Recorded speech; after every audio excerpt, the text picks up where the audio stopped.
Boehner's Plan B is DOA. The GOP Plan B has a veto promise from the president, which is unlikely to happen because it will never make it out of the Senate alive. All of that falling on deaf ears on Capitol Hill, where the House will convene this hour to vote on Boehner's Plan B. His Hail Mary backup plan, which extends Bush-era tax rates on people who earn $1 million less. But it is a tax raise on those who earn over the $1 million threshold. This vote today comes a day after talks dissolved into competing news conferences from the president and House Speaker. Boehner's clocked in at under a minute, so fast that you could have blinked and missed it. The House will pass legislation to make permanent tax relief for nearly every American, 99.81% of the American people. And then the president will have a decision to make. He can call on Senate Democrats to pass that bill, or he can be responsible for the largest tax increase in American history. President Obama told reporters earlier in the day that Republicans were putting the need to personally best him over what's best for the country. They keep on finding ways to say no as opposed to finding ways to say yes. And I don't know how much of that just has to do with, it is very hard for them to say yes to me. But, at some point, they've got to take me out of it and think about their voters and think about what's best for the country. With 5 days until Christmas and 12 days until the fiscal Grinch comes to town, is Plan B just part of the posturing or a real push over the precipice? What's happening here is that Speaker Boehner cannot sell a reasonable compromise to what is a very right-wing, extreme Tea Party caucus.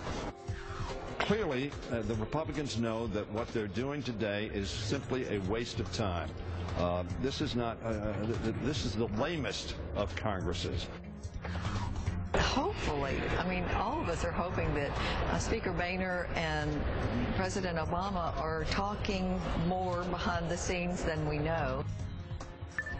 Joining me now is California Congressman Schiff, a member of the House Appropriations Committee. Sir, it's great to have you with me, and just to pass along, we have basically the rundown of what the vote is going to look like today, the timing of it for the vote on Plan B, roughly 7:30 to 8 o'clock tonight, and 217 is the number. And Plan B can pass even if it loses around 20 GOP votes. But leadership on the left has already indicated that there are certain Democrats that they're maybe voting for it. So why fan these political flames from the left if the president is against it from the get-go?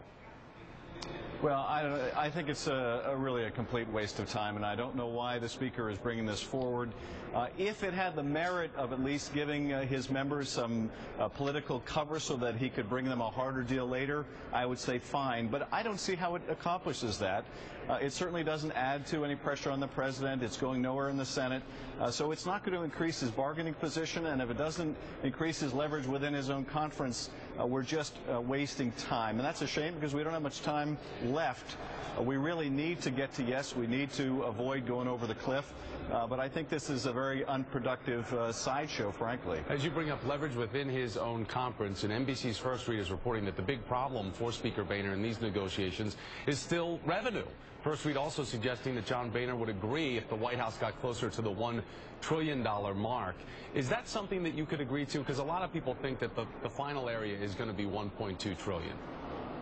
Well, I certainly will keep an open mind on it. It really depends, I think, for many Democrats on what else is in the package. Many of us don't like the idea that we would lower the threshold, and the president has already essentially agreed to go from $250,000 to $400,000, and pay for that by cutting benefits to seniors. I mean, that seems like an awful choice to make, to say to protect tax cuts for some wealthy families, we're going to reduce benefits and reduce income, people who are struggling to get by. So I hope that is not the direction he goes in. And frankly, I think the president really has already bent over backwards. What I favored, what many Democrats favor, is a one-to-one increase in revenue and additional spending cuts.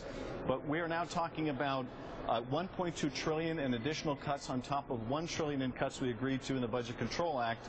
So that's $2.2 trillion in cuts for 1.2 in revenues, and we're not even yet at agreement. So I think the president really has offered something more than balanced, more than halfway, as he said yesterday.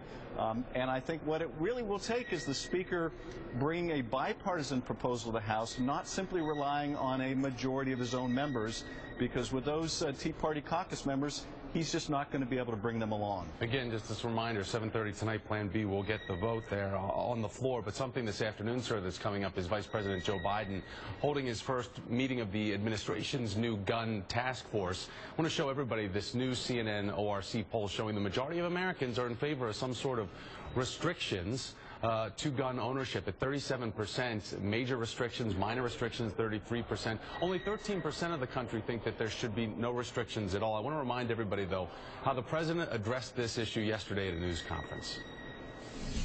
This is not some Washington commission. This is not something where folks are going to be studying the issue for 6 months and publishing a report that gets read and then pushed aside. We all know you were with the Minority Leader Nancy Pelosi yesterday at her news conference on gun control. Do you think the president can get something done, real reform, in a timetable of January? Yes, I do. I think there's a real sense of urgency around the country and just a horrible fatigue with the calamity after calamity, tragedy after tragedy. And this is the time we really need to come together as a country, something meaningful, not only to address the problem of these military-style assault weapons and extended ammunition clips and loopholes with gun shows, but also do something with respect to the enormous amount of gun violence more generally. And I hope we will have a broad approach to the problem that goes after some of these weapons that don't belong on the street, but also goes after some of the more everyday kind of violence we see throughout America. Congressman Adam Schiff, sir, thanks for making time for me today.